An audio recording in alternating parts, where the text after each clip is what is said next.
making a difference in the Quad Cities. Live from the KWQC Broadcast Center in downtown Davenport with Morgan Otier and Kyle Keel.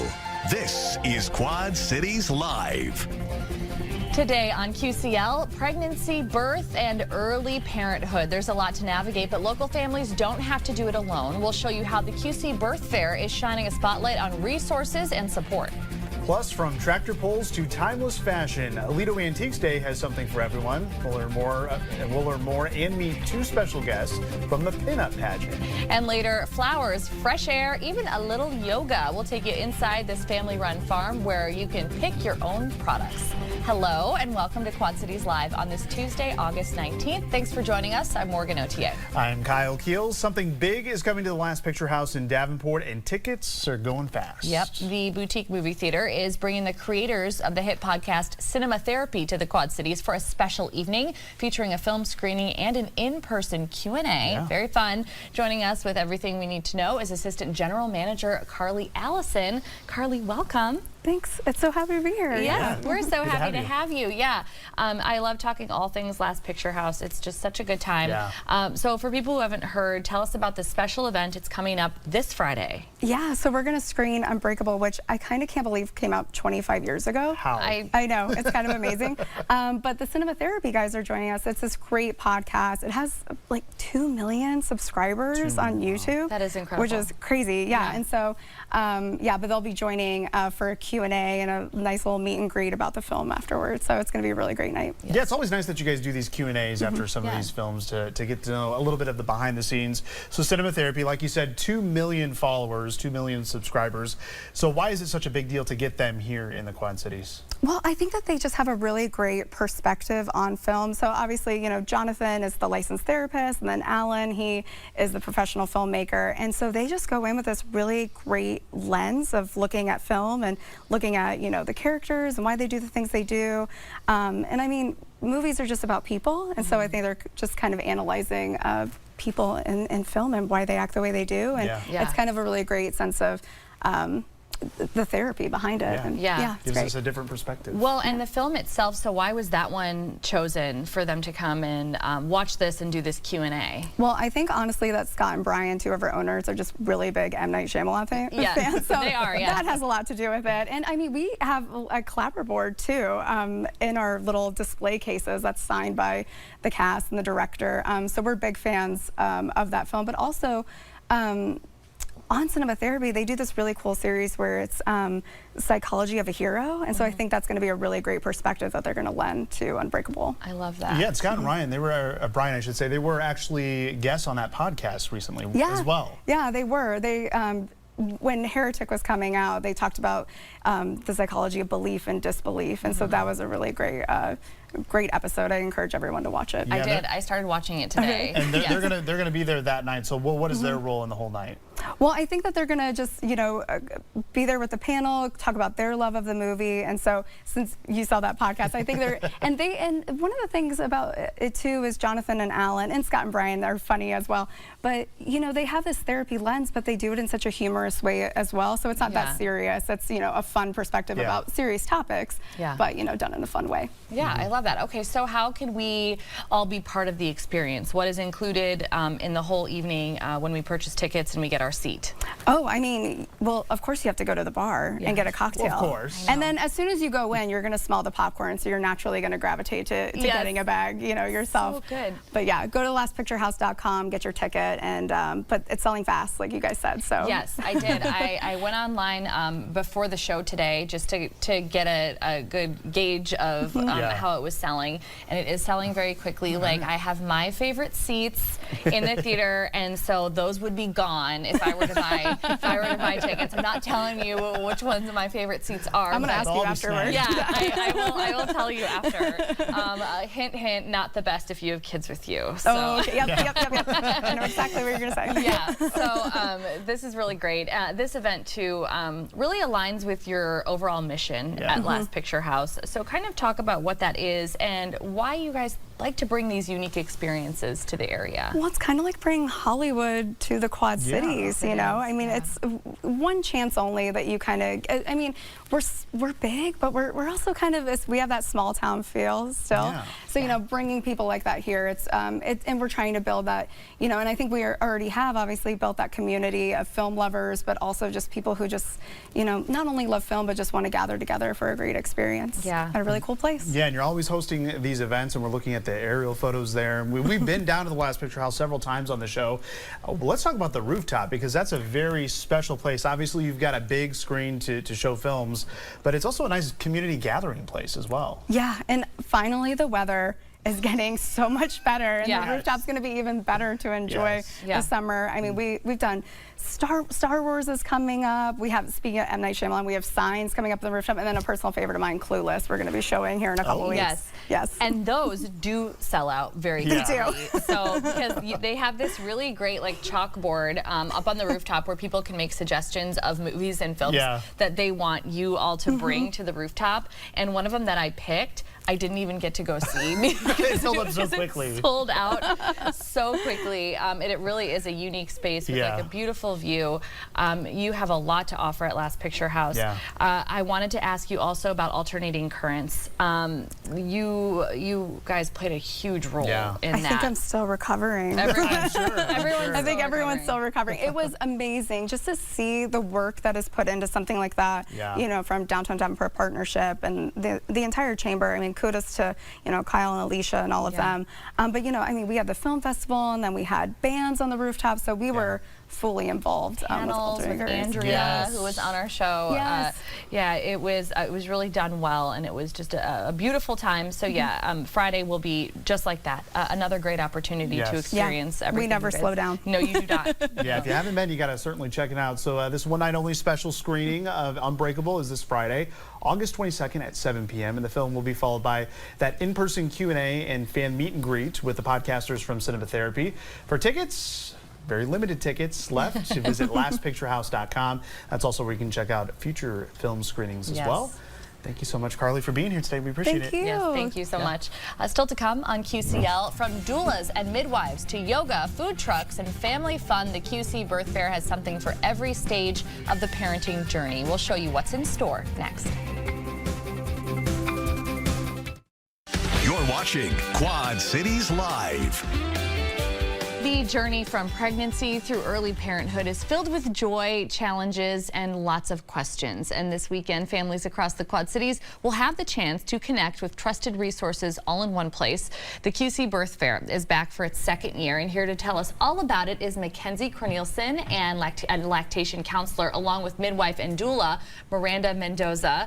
Thank you, ladies, so much for being here today. Thanks. Thanks for having us. Yes, we appreciate you being here. We'll start with you, Mackenzie. So for people who may not be familiar, what is the QC Birth Fair all about?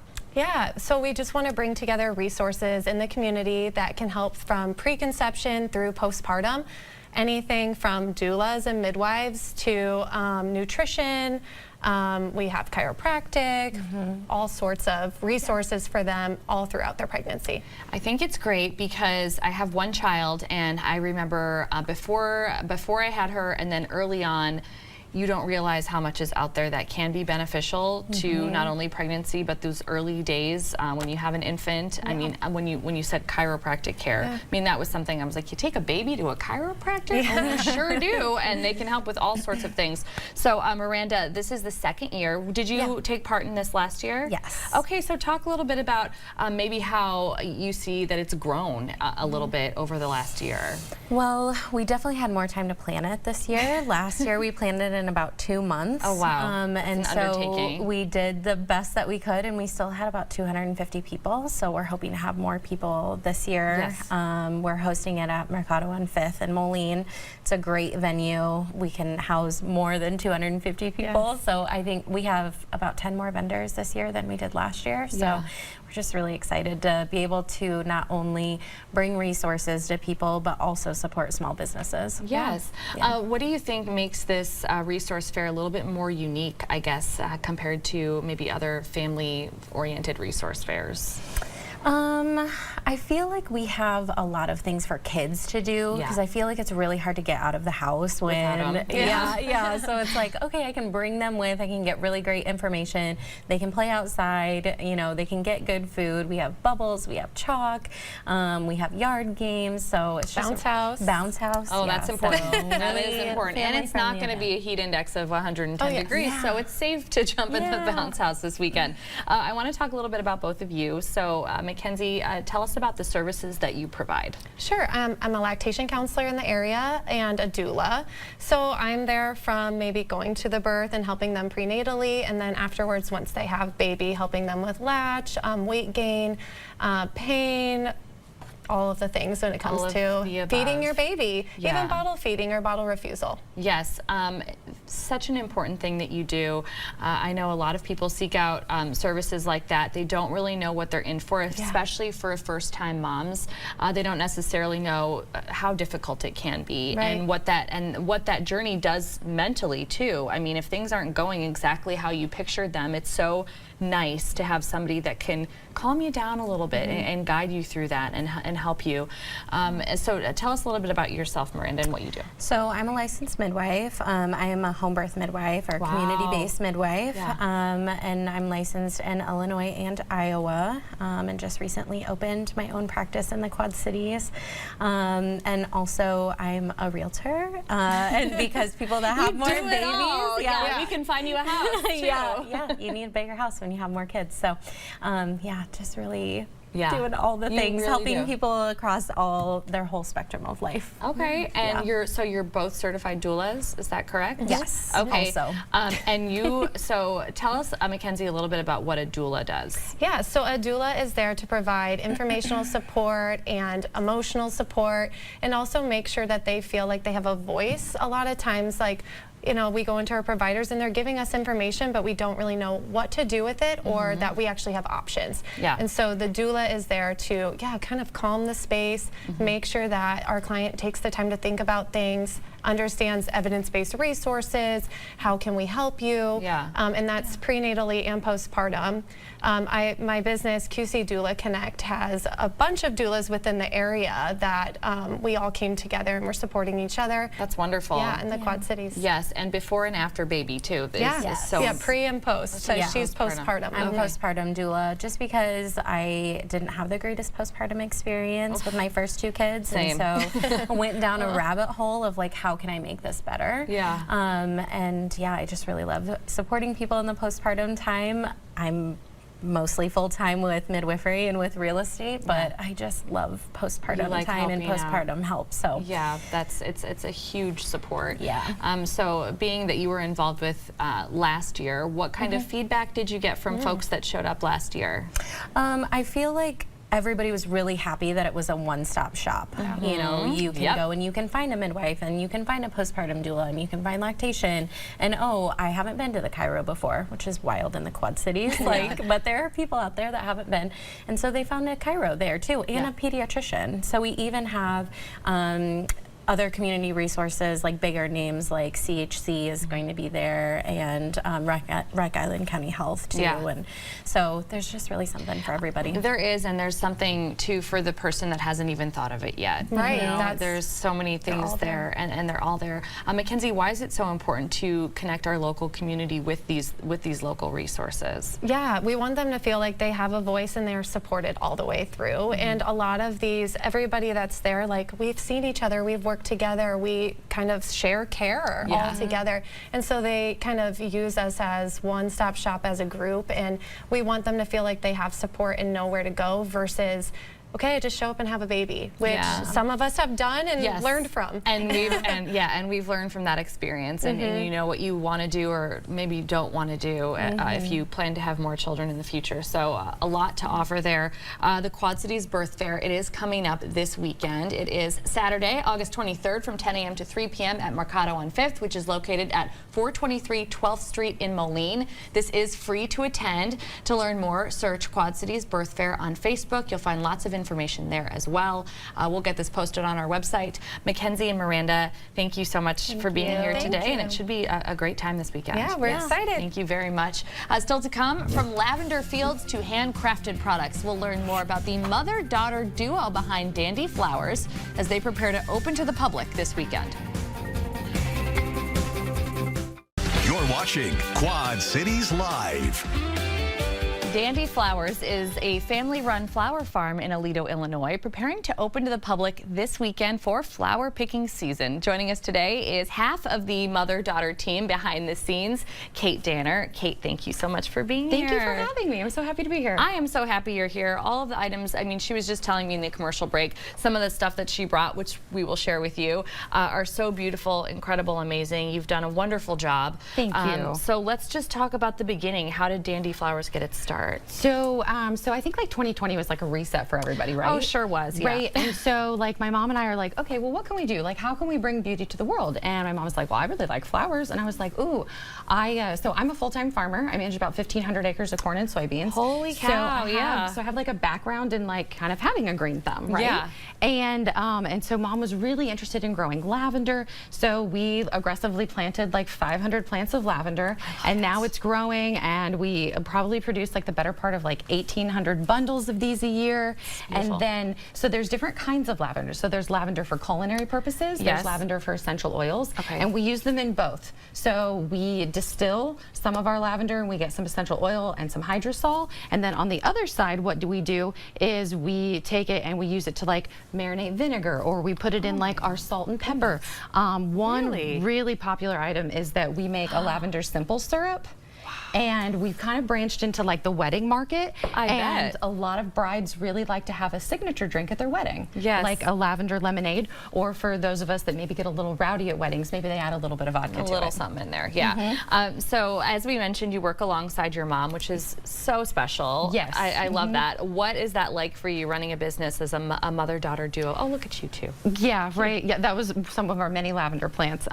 She's my rock. She's my right-hand side. If I need something delivered, we're now at 8 retail locations selling all of our products. Oh, congratulations. And that's amazing. She delivers everything for me. She makes all of the culinary stuff. She's really an amazing woman. She was a dietitian for the Rock Island School District. Oh, and then she went back my senior year of high school, got her PhD in child nutrition and hotel restaurant management. It's Carol? Yes, Carol. Go Carol? Yep. Yeah. And so she taught Safe Surf. I'm pretty sure she like wrote all of it. So I have no doubts whenever we sell any of our culinary stuff that it is well prepared for the community. Doing. Yes, and you both seem to really have your niche and the things that you like to do within the business. So for anyone who has not experienced before, visited yet, describe the You Pick Farm, the atmosphere there, and what we can expect when we arrive. So it's a really affordable, family-friendly atmosphere. So you can come, you can pick raspberries, pumpkins, apples, and flowers, of course. And there's a kids play area. Again, I think I mentioned earlier that I'm a farmer, so I wrote a prescription and I made like the outline of a pig of all like the cuts. And so then I planted it. And so there's like a pig, and it's in soybeans this year, so kids can walk, because they told me in the past that corn mazes are too tall and they're too scary. Okay. But a soybean maze. Yeah, soybean that maze. we can handle. Yeah, there it right. is. Do you see it? Do you see the pig? I do. You're amazing. Yep, and it's really neat. So fun fact, Illinois, or Mercer County is the #1 pork producer in the state of Illinois. And it's really neat because you can walk through the maze and you can learn educational facts about like how agriculture contributes to Illinois' economy. And like there's like cute little signs of like, oh, you're in the bacon now. And did you know Illinois produces X amount of bacon per year? I'm so impressed by you. Thank you. Everything seems just to be so perfectly thought out and curated and incredible. I mean, what you two have done it's a beautiful thing. Obviously, there's a lot of activities for kids out there. You also have a pond? Yeah, there's a pond. Oh yeah, I forgot. So there's kayaking if you want to go kayaking. Really? We don't encourage swimming, but if you want to dip your feet off the dock and kind of cool down, although the weather sounds like it's going to be perfect this weekend. This weekend is our opening weekend. It's $5 a person to get in, or $20 for a family in the same household. So you can come down and you can come visit us. You can go to antique days, the pinup girls. We had like I know this is such a fun like Mercer County Aledo show today. It is. It's great. It is. We have wonderful people in our county, and we're so thankful that, like you in the Quad Cities and all the people here, will encourage and support our small town. So thank you for having us and promoting all of our businesses and activities. Oh, I love this, and I want to get to some of the products that I kind of like teased before because we were just getting into it. So yeah, describe some of the items that you brought today. Our producer Claire, who you don't see but I hear in my ear, she's already called dibs on the all-purpose spray. Yep. So I'm not a naturalist by any means, but when I look at a label, like here, I'm just going to pick up our label here for our body wash. We've got 3 ingredients. We have a body wash base, lavender, and lemon essential oil, and that's the only thing that's in here. So when you pick up any of our products, which I think our most complicated recipe is our cleaner actually, but it has borax in it, it has Castile soap. We try not to do anything north of 5 ingredients, and again, they're ingredients that you know. That you can read, yeah, like it's not going to be some complicated thing that you're like, what is this? Okay, and this is the best smelling candle that I've ever smelled, and this is the linen, right? Yep, it's the lavender and fresh linen. Fresh linen. So I love it. The processor that I sell all of my soybeans to is the same processor that I buy all my soy wax from. Really? It even is beautiful. I know it's hard to see from here, but it looks beautiful. Your labeling is incredibly beautiful. Thank you. You have body products, like skincare products as well? Yes. So we're really kind of secretly known for like our great skincare products. So this is hands down my #1 seller. All it is our lavender, sunflower oil, and essential oils in it. Wow. And what it's going to do is it's just going to really hydrate your skin. The body butter really hydrates. A new product out this year are our facial serums. Oh, I love a facial serum. Yep, so this really increases collagen in your face, and so we have one that kind of is anti-inflammatory, and then this one, I really like it. I worked a lot with a girlfriend on branding, and we really thought, you know, it helps reduce like wrinkles and lines, and we call it pro-aging because we're all going to age, and we're just all going to age gracefully. Exactly. We're all going to get there, but you know what? Why don't you put a little serum and make yourself feel better? Absolutely. Amazing. So what, I guess, drives your passion for not only like the skincare products and all of that, but even these arrangements? Yeah. I mean, it's an art. It is. It is. I had a friend tell me that it takes about 5 years to kind of get like your art design down. I remember the first year I thought, oh, silly, that's silly. But now 5 years into it, I'm like, oh, you know what? True. Like, it actually, I think it does take a little bit of time to really like pick your color scheme. And so these are one of my favorite flowers to grow. These are called Lizzie Anthus. They're gorgeous. And so they're kind of a different color. They're actually called apricot. Like dusty. Yes. And so which me and my warm and cool palette, like, is it orange? Is it coral? Is it pink? So this is one that I really kind of like. You could have done warm or cool tones, but I felt like we should kind of all stay together with both of them. I love to grow sunflowers. I love all the different colors of sunflowers. The sunflowers are lovely. I love that. This reminds me of something that would be a beautiful, like a bridal bouquet. Yes. Do you do that? I do. Yes. We. I love working with brides because they have a specific idea in mind. And you're like up for the challenge. Yeah, I can tell. Like, absolutely. There are two different kinds of people, and you're like, I've got this. I'm gonna nail it. Like this. I'm up for the challenge. Okay. So before we run out of time with you, a really great opportunity for folks to see the space will be your upcoming yoga night. Yes. So it's next Thursday. It's at 6:30. It's $20 a person, and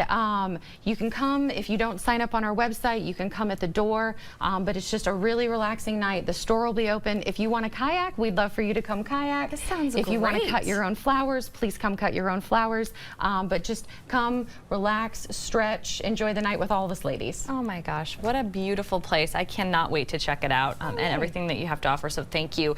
Dandy Flowers, it is located at 1566 Highway 17 in Aledo, Illinois. It is open to the public from 10 a.m. to 4:30 p.m. this Saturday, August 23rd, and they'll stay open through September 14th, correct? Yep. Okay, so make sure that you mark your calendars and you find time to get out there.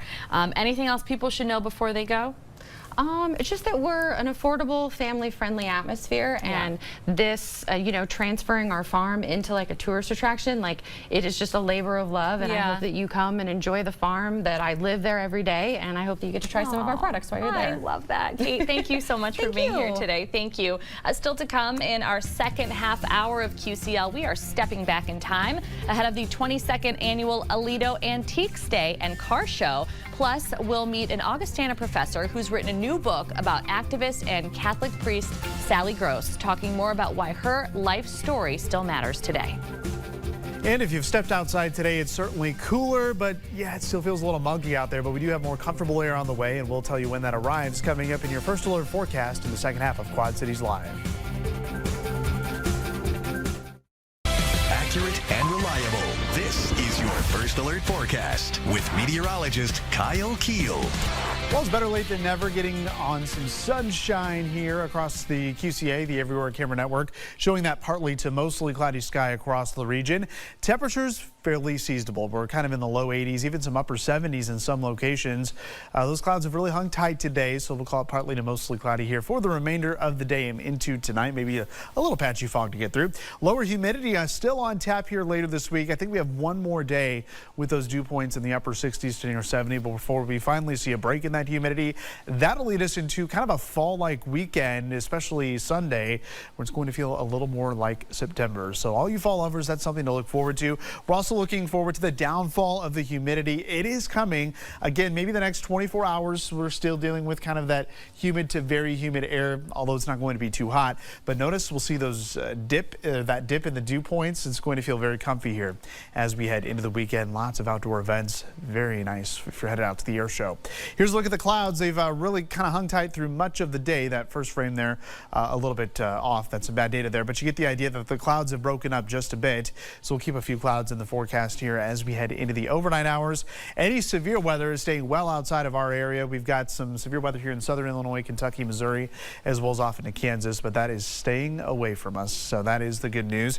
Also, we're going to notice the wind direction is coming out of the north. So we might have a weak disturbance tonight that comes through that could spark maybe a few isolated showers. Don't be surprised to maybe hear a clap of thunder, but these are going to be very few and far between. Most of us are going to stay dry. Similar situation here as we head into Wednesday. I think most of us are going to stay dry, but as we reach peak heating in the day with the mugginess still around, we could see a pop-up shower or storm, but a very low chance of that happening. Otherwise, we'll see a mostly cloudy sky, or mostly sunny sky, I should say. Then we're going to have northeast winds here as we head tomorrow night into Thursday, and that wind direction out of the northeast is actually going to usher in some of that drier air. But before we really get rid of that, I could be dealing with some areas of patchy fog here as we head into early Thursday morning. So we'll keep track of that here over the next couple of mornings. Maybe a little patchy fog tonight. Temperatures in the mid 60s, highs tomorrow back in the low 80s, and that'll lead us to a really nice weekend.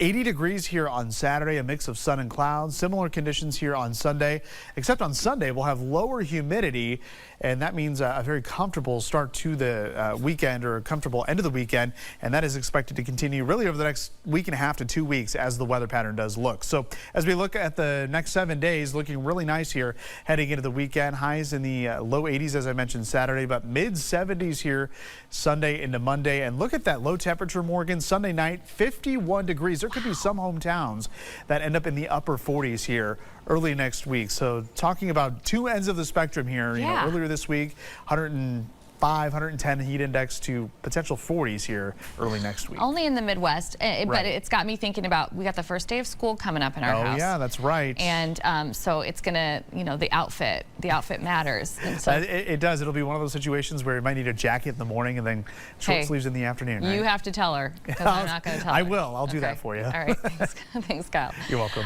Just ahead, she was a priest, an activist, and a trailblazer for intersex rights. After the break, we'll meet the author of Body Problems, a new book detailing the incredible life story of Sally Gross. You're watching Quad Cities Live. A newly released book called Body Problems tells the remarkable story of Sally Gross. She was an intersex activist, a Catholic priest, and a human rights advocate whose life spanned continents, religions, and movements for justice. Joining us now is the book's author, Dr. Wolf. Dr. Wolf, thank you so much for being here today. Thank you for having me. I'm so happy to be here. I am so excited to have you and to celebrate you and your accomplishments. So special. So first, let's hear a little bit about you. Give us a little bit of background. You are also a professor at Augustana College. Yes, I'm a professor in the religion department, and I was born in South Africa, but I came to the U.S. when I was quite young, mostly grew up in Southern California. Wow. And I was first generation to go to college, so becoming a professor and writing a book has been a lifelong dream, and I'm thrilled. Yeah, I can't even imagine what it must feel like. We've got your book, which of course is what we're here to talk about, right in front of us. But we were just speaking about this during the commercial break. Like, it's gotta be an incredible feeling to have this and be able to pick it up and look at it and feel it and flip through the pages after so much hard work. Yes.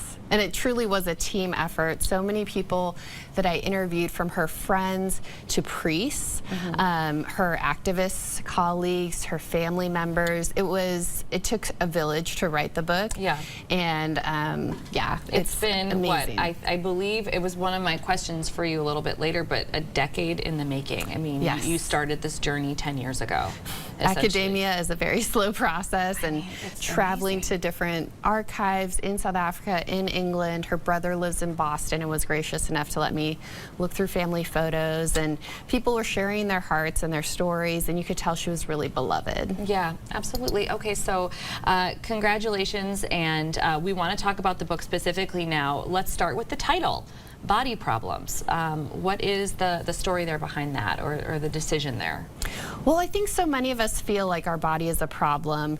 If you've experienced racism, if you've experienced sexism, all sorts of things, if you are a person with disabilities. But really, it's not our body that's the problem, right? It's society sometimes makes us feel that way. And Sally is certainly someone who felt like her body was a problem and then realized, no, maybe I need to agitate, be an activist, change things. Yeah, you talk a little bit about, institutions kind of making us feel that way, and that could be societal, but it could also be just like, medical institutions, government institutions, and so that's something that you thread and weave throughout this book to kind of get us thinking. So as we mentioned a couple of times, Sally Gross. This book centers around Sally Gross. So who was she? So Sally was born in South Africa in 1953. She was designated male at birth. She was raised Jewish and even went to rabbinical school for a short time in her youth. And then she was baptized Catholic and became very active in the anti-apartheid movement. She moved from South Africa to Botswana and Israel, and then ultimately was in England as a Catholic priest for 12 years. And 12 years into that, discovered she was intersex. And so being intersex means not definitively male or female, which of course to be a Catholic priest you need to be male. Yeah. So that was a bit of a problem, but that's the interesting thing about it, is that people can go a long time and not know, and it can present in different ways. And so once she no longer could be a priest, she became an activist and really wanted to advocate for children, especially babies, that there would be informed consent with medical practitioners. And yes, she started a whole movement. Yeah, it's incredible, and a person that many people may have never heard of that has made such an impact. So the fact that you found her and wanted to learn more about her life is incredible. And all the folks that you talked to put this together, I know you talked about it already, all the traveling that you did. What is that like to kind of just like decide, I'm going to write this book, I'm super interested in this, I think other people need to know about this, and kind of set out on that journey and go, where am I going? I have a week off coming up. Do I book this trip to London or England and try and find these people and talk to them? I mean, it's kind of, it's thrilling in a lot of ways. It was really interesting because everyone has a different villain in their version of her story, of who they think was cruel to her or what they think went wrong. And so you're reading her writings, her perspective, but also hearing these other perspectives and slowly trying to corroborate facts and discern, well, what's the closest thing to the truth, what maybe actually happened.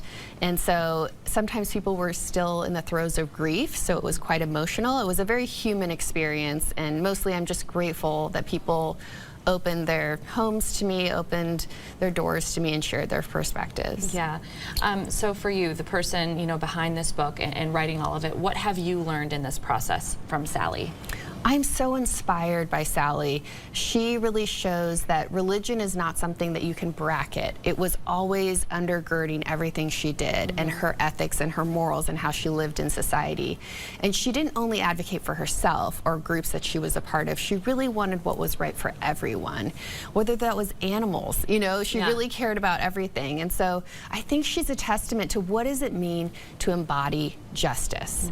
What does it mean to say, because of my faith, whatever that is, Jewish, Christian, Muslim, Buddhist, that I'm willing to sacrifice because I care about someone else. And that sort of bravery, but also not expecting to get congratulated. She was celebrated after she had passed, but in her life, she really had it hard. So I find her to be really inspirational. Yeah, I would agree with that, and I do love the whole idea of the juxtaposition of not just one religion either, but many religions, because it was clearly something that she was a student of and wanted to continue to learn about, juxtaposing that with activism and just morality seems to be a big theme here of her life and of course of this book. So, well, congratulations and good job. Thank you. We're so proud of you, a local, you know, Augie professor doing something so amazing. If you want some more information about Dr. Wolf's public appearances, she's got many coming up, her research and teaching, or for links to intersex organizations, visit the website on your screen. We will be sure to post a link, of course, on our website, which is kwqc.com/QuadCitiesLive. Thank you so much, Dr. Wolf, for being here and telling us all about this book. Thank you for having me. We really appreciate you coming on. Just ahead on QCL, classic cars, antiques, live music, and a vintage pinup pageant. We'll get a preview of this Saturday's Aledo Antiques Day and Car Show. You're watching Quad Cities Live. One of Aledo's most beloved traditions is back this weekend. It is. The 22nd annual Aledo Antiques Day and Car Show is taking over the historic downtown this Saturday, and one of the highlights of the day is the Dangerous Dames pinup pageant celebrating vintage fashion. Very cool. Joining us now, our pageant organizer Melina Lee and Judge Crystal Clark. Ladies, thank you both for being here today. Thank you. Thank you for having us. A very Aledo-centric show today. I like it. We love small town Aledo, that's for sure. So if no one's been to this show and the car show and the pageant, what makes it so great, Melina? So what I really like about the car show, it takes up all downtown. Yeah. You know, all the small businesses, you know, are open, and there's a lot of vendors. There's antique vendors, there's music, there's fair food, which is, you know, one of my favorite things. Oh, of course. And then we host a pinup pageant at 1 o'clock at the Band Shell, and that's something we've been doing since 2014. This will be our 10th year doing it, and it's just a fun time. Yeah, it sounds like a blast, and I can't wait to learn all about it. This is the 22nd year for the entire event, correct? Has the pinup pageant been going on that entire time? So just since 2014. 14, that's right. Okay. So this is a very, very neat event. I feel like it has grown over the years, Crystal. Yes. Is this something you've been involved in years past? Can you kind of speak to the evolution of this? I'm not on the Aledo Main Street board per se, but am active in the community. Yeah. A lot of people are aware of Aledo from Rhubarb Fest. We do that the first weekend in June. But this is something that we've done for 22 years, another part of bringing the community together, starting with that classic car show, music downtown, food trucks, vendors, there's a rib cook-off at the VFW, and then a little more flavor with the cars is bringing in the pinups, and that's something that has evolved. If you come, you can definitely expect to see an explosion of style. We let our contestants really interpret how they want to from 1950s ish. This year we have a theme. Yes, Into the Wild. Into the Wild. Last year it was Blossoms and Blooms, so that's in some of the pictures there, but Into the Wild, so they get to kind of interpret how would they say some animal print, or how can they bring in that vintage fashion vibe. And you actually participated in a pinup. Your first pinup contest was during Odd Betty's Dangerous Dames pinup pageant. Correct. And what year was that? So 2018, I ended up watching the pinup show for the first time as somebody who lives in Aledo. And I was the really first time you saw women of all ages, stages in life, really celebrated for having fun out in public. And dressing up. You really don't grow out of a need to do that. You both look great. I love the way that you've done your hair and like your whole outfit and everything. I want to dress like this every day. And if I could come out and do it for a day. Well, there you love go. to. Sounds like an invitation here. Yes. So you've competed. So what was that like? So when you compete, you are getting evaluated on a specific look that you present, as well as stage presence. It's very fun for people coming to watch the show because every contestant is encouraged to bring their personality and their style. It's very exciting. They get asked some questions. If you've been to a traditional pageant, this is not that. So we are a little bit more you're encouraged to show more personality. I love that. I love to hear that. Yeah, and you've definitely got the style. You've got the personality as well. So as we mentioned, you've competed before. So what made you want to come back this year as a judge? So ever since I competed and won, I've been involved. You won. Correct. She won first place. She's burying the lead on that. She is burying the lead. Very modest, Crystal. Her first time competing, she won my pageant. That's awesome. And so she has actually been to multiple pageants just throughout the Midwest too. I can see it. I can understand why. It's a really fun community, and I think that's something that draws people to car shows when the pinups are there. It's a community. People are traveling to be in our show from Wisconsin, from Michigan, Indiana. They come to the show, because the Dangerous Dame pinup pageant has grown. We have 20 girls, and it filled up pretty quickly. And we have some really great prizes for the winners too. Each year those grow as well. So it's just a fun thing for people just to do, to get out and do something that they normally don't get to do every day. I agree. This probably adds so much to the atmosphere of an event like this. We're talking about antiques, we're talking about classic cars, and then you have, these ladies walking around and they're just embodying like a time, it's fun. So yeah, I can imagine. Yeah, and there's a lot more. You saw the bands that are going to be taking the band shell there. Also, we've got the tractor and engine show, and of course a lot of kids activities as well. This is a family-friendly event. Yes, there really is something for everyone to do in the whole family. Pancakes at the fire station is always a favorite. If you want to come early, those firemen make the best pancakes ever. Yes, sausage. Well, Aledo Antiques Day. It is happening this Saturday from 9 a.m. to 4 p.m. in the Downtown Historic District. It is free admission. Can't beat that. For more information on this event, you can contact Aledo Main Street. Ladies, thank you so much for joining us today. You look fabulous, and it sounds like it's going to be a really great day. Thank you. Thank you. Thank you very much. And thank you for watching Quad Cities Live. Your news at 4 is coming up next. We'll see you tomorrow.